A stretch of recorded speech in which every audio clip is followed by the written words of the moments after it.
Hi friends, welcome back to our channel. ಇವತ್ತು ಎದ್ದೇಳೋ ಅಷ್ಟೊತ್ತಿಗಾಗಲೇ 7 ಗಂಟೆ ಆಗಿತ್ತು. ಸಂಡೇ ಅಲ್ವಾ, ಸೊ ಲೇಟ್ ಆಯಿತು. ನಾನು ಅಂದ್ಕೊಂಡೆ ಇವತ್ತು ಸ್ವಲ್ಪ ಬೇಗ ಎದ್ಬಿಟ್ಟು ಒಂದು ಸ್ವಲ್ಪ ವರ್ಕೌಟ್ ಮಾಡೋಣ ಅಂತ, ಬಟ್ ಟೈಮ್ ಆಗಲಿಲ್ಲ. ಸೊ ಎದ್ದು ಫ್ರೆಶ್ ಅಪ್ ಆಗಿ ನಾನು ವೆಯ್ಟ್ ಚೆಕ್ ಮಾಡ್ತೀನಿ. ನನ್ನ ವೆಯ್ಟ್ ಬಂದುಬಿಟ್ಟು 73 ಇತ್ತು. ಹಾಗೆ ನೆಕ್ಸ್ಟು ನಾನು ಹಾಟ್ ವಾಟರ್ ವಿತ್ ಟ್ಯಾಬ್ಲೆಟ್ ತೊಗೊಂಡೆ. Sunday is like A cleaning day ಅಂತ ನನ್ನ ಪ್ರಕಾರ ಅನಿಸೋದು ನನಗೆ. ಸೊ ನನ್ನ ರೂಮ್ನೆಲ್ಲ ಒಂದು ಸ್ವಲ್ಪ ಕ್ಲೀನ್ ಮಾಡಬೇಕಿತ್ತು. ಹಾಗೆ ಕ್ಲೀನ್ ಮಾಡ್ತಾ ಇರಬೇಕಾದ್ರೆ ನನಗೆ ಇದೊಂದು ಫೋಟೋ ಫ್ರೇಮ್ ಸಿಕ್ತು. ಸೊ ಇದನ್ನು ನನ್ನ ಫ್ರೆಂಡ್ಸು ನನ್ನ ಮದುವೆಗೆ ನನಗೆ ಗಿಫ್ಟ್ ಕೊಟ್ಟಿದ್ದರು. ಇದನ್ನು ನಾನು ನನ್ನ ರೂಮಲ್ಲೇ ಹಾಕಿದ್ದೀನಿ. ಒಂಥರ ಅದನ್ನು ನೋಡಿದಾಗೆಲ್ಲ ನನಗೆ ನನ್ನ ಫ್ರೆಂಡ್ಸೇ ನೆನಪಾಗ್ತಾರೆ. ಆ್ಯಂಡ್ ನಾನು ಇವಾಗಲಿಂದನೇ ಯೋಚನೆ ಮಾಡ್ತಾಯಿದ್ದೀನಿ ಅವ್ರ ಮದುವೆಗೆ ಯಾವ ಥರ ಗಿಫ್ಟ್ ಕೊಡಬೇಕು ಅಂತ. ಹಾಗೆ ರೂಮ್ ಕ್ಲೀನ್ ಮಾಡ್ತಾ ಇರಬೇಕಾದ್ರೆ ಎಲ್ಲ ನಾನು ಹಳೆ ವಸ್ತುಗಳನ್ನೆಲ್ಲ ಇಟ್ಟಿರೋವನ್ನೆಲ್ಲ ನೋಡ್ತಾ ಇದ್ದೆ. ಸೊ ನಾನು ಬ್ಯಾಗ್ ಹಾಕಬೇಕು ಅಂತ ಇಟ್ಟಿದ್ದೆ, ಅದನ್ನು ಸಹ ಫಿಲ್ ಮಾಡೋಕ್ಕಾಗಿಲ್ಲ ಫುಲ್ಲು. ಹಾಗೆ ಮತ್ತು ಕೆಲವೊಂದು ಸ್ಟಿಚಿಂಗ್ ಬಟ್ಟೆಗಳೆಲ್ಲ ಹಾಗೆ ಇದ್ವು. ಹಾಗೆ ನೋಡ್ತಾ ಹೋದಾಗೆಲ್ಲ ನನಗೆಲ್ಲ ನನ್ನ ಬುಕ್ಸ್ ಎಲ್ಲ ಸಿಕ್ವು. ಸೊ ನಾನಾದರೂ ಕ್ಲೀನ್ ಮಾಡಬೇಕು ಅಂತ ಹೋದರೆ ಅಲ್ಲಿರೋ ಹಳೆ ವಸ್ತುಗಳನ್ನ ನೋಡ್ಕೊಳ್ತಾ ನೆನಪುಗಳನ್ನೆಲ್ಲ ನೆನಪಿಸ್ಕೊಳ್ತಾ ನಾನು ಬೇಗ ಏನೂ ಕ್ಲೀನ್ ಮಾಡೋದಕ್ಕೆ ಆಗೋದಿಲ್ಲ. ಅದಂತೆ ಇದಂತೆ ಅಂತೆಲ್ಲ ನೋಡ್ಕೊತ ಹಾಗೆ ಕೂತ್ಕೊಂಡ್ಬಿಡ್ತೀನಿ. ಆ್ಯಂಡ್ ಏನು ಅಂದರೆ ನನಗೆ 8th ಸ್ಟ್ಯಾಂಡರ್ಡ್ ಓದ್ತಾ ಇರಬೇಕಾದ್ರೆ ನಮ್ಮ ಒಂದು ಸ್ಕೂಲಲ್ಲಿ ಒಂದು ಎಲೆಕ್ಷನ್ ಅಂತ ಮಾಡಿದರು. ಸೊ ಆ ಎಲೆಕ್ಷನಿಗೆ ನಾನು ಸಹ ನಿಂತಿದ್ದೆ. ಇವಾಗೇನೋ ನೋಡಬೇಕಾದ್ರೆ ಇದು ಸಿಕ್ತು.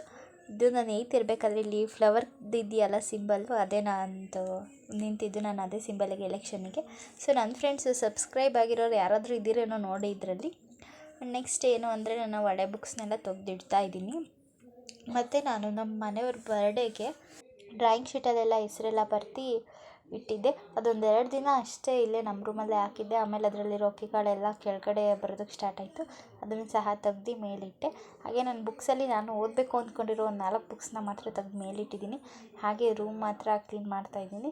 ರೂಮ್ಗೆ ಬ್ಯಾಗ್ನ ಹಾಕಬೇಕು ಅಂದ್ಕೊಂಡಿದ್ದೀನಿ, ಅದನ್ನು ಫುಲ್ ಮಾಡೋಕ್ಕಾಗಿಲ್ಲ. ಆದಷ್ಟು ಬೇಗ ಫುಲ್ ಮಾಡ್ತೀನಿ. ನೆಕ್ಸ್ಟು ನಮ್ಮ ಮನೆ ಹತ್ರ ಸೊಪ್ಪು ಬಂದಿತ್ತು. ಸೊ ಸೊಪ್ಪನ್ನು ಸಹ ತಗೊಂಡಿದ್ವಿ. ಅದನ್ನು ನಮ್ಮ ಅತ್ತೆ ಮತ್ತು ನಮ್ಮ ಅಕ್ಕನ ಮಗಳು ಇಬ್ಬರು ಕುತ್ಕೊಂಡು ನಮ್ಮ ಅತ್ತೆ ಸೋಸ್ತಾಯಿದ್ದು. ಸೊ ಅವಳು ಕುತ್ಕೊಂಡು ಆಟ ಆಡ್ತಾಯಿದ್ಲು. ಇವಳು ಸಾಕ್ಷಿ ಅಂತ ನಮ್ಮ ಅಕ್ಕನ ಮಗಳು. ಇವಳು ನೋಡಿ ಹೆಂಗೆ ಆಡ್ತಿದ್ದಾಳೆ ಅಂತ. ಮನೇಲಿ ಮಕ್ಕಳಿದ್ರೇ ಎಷ್ಟು ಚೆಂದ ಅಲ್ವಾ. ಮತ್ತು ನಾನಿವತ್ತು ಬೆಳಗ್ಗೆ ದೋಸೆ ತಿಂದೆ. 2 ದೋಸೆ ಮತ್ತು ಒಂದು ಸ್ವಲ್ಪ ಅನ್ನ ತಿಂದೆ. ನಾನು ವೆಯ್ಟ್ ಲಾಸ್ ಮಾಡೋರಿಗೆ ಏನು ಹೇಳ್ತೀನಿ ಅಂದರೆ, ವೆಯ್ಟ್ ಲಾಸ್ ಮಾಡಬೇಕಾಗಿರೋರು ದೋಸೆಗೆ ಯಾವುದೇ ರೀತಿ ಎಣ್ಣೆ ಹಾಕದೆ ಹಾಗೇ ತಿನ್ನಿ ಅಂತ ಹೇಳ್ತೀನಿ. ಏನಂದರೆ ಒಂದೇ ಸಲ ನಾವು ಅದನ್ನು ಮಾಡಿಬಿಡ್ಬೇಕು ಇದನ್ನು ಮಾಡಿಬಿಡ್ಬೇಕು ಅಂತ ಅಂದ್ಕೊಳ್ತಾ ಹೋಗಬೇಡಿ. ನಾವು ಜಸ್ಟ್ ಸಣ್ಣ ಹೆಜ್ಜೆಯಿಂದ ಮುಂದೆ ಹೋಗೋಣ ಅಂತ ಹೇಳ್ತೀನಿ. ಒಂದೇ ಸಲ ಎಲ್ಲ ಮಾಡಿದರೆ ಅದನ್ನು ನಾವು ಲೈಫ್ ಟೈಮ್ ಕೂಡ ಕ್ಯಾರಿ ಮಾಡೋಕ್ಕಾಗೋದಿಲ್ಲ. ಮತ್ತು ನನ್ನ ಆಂಟಿ ಮನೆಗೆ ಹೋಗಿದ್ದೆ.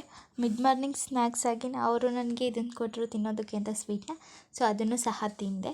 ಮತ್ತೇನು ಅಂದರೆ ಇವತ್ತು ಸಂಡೇ ಅಲ್ವಾ, ಹಾಗಾಗಿ ಸ್ಟಿಚಿಂಗ್ ಕೆಲಸಗಳೆಲ್ಲ ಇತ್ತು. ಇದು ನನಗೆ ನಮ್ಮ ಮನೆ ಹತ್ರ ಇರೋರೊಬ್ಬರು ಬ್ಲೌಸ್ ಹೊಲ್ಕೊಡೋದಕ್ಕೆ ಅಂತ ಕೊಟ್ಟಿದ್ದರು. ಇದಕ್ಕೆ ನಾನು ಬಂದು 120 ರೂಪಾಯಿ ಇಸ್ಕೊತೀನಿ.